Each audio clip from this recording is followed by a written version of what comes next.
सत्ता का ध्वज दिखा के सिद्धू कानू को पूजा करने, वंशों को पूजा करने नहीं दिया और अपने तरफ से श्रद्धांजलि दिलवाया। इसका खिलाफ में पूरे झारखंड का आदिवासी का की आवाज आना चाहिए, तब जाके चेतेगा। जिस वंश जिसका नाम लेकर हम लोग जी रहा है, सिद्धू कानू चार मेरे फूलो जानो, और उसका वंशों को आपने कुछ नहीं दिया अभी तो उसका वो लाठीचार्ज कर दीजिएगा। कौन सा ये लोग गलती किया है?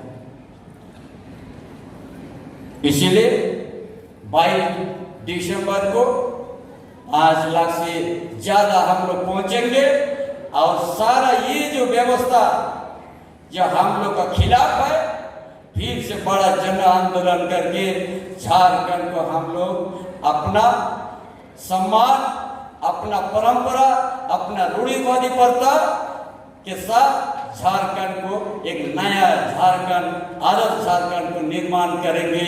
यही बातों के साथ अपना विचार समाप्त करता हूँ। जोहार, झारखंड के शहीदों अमर रहे।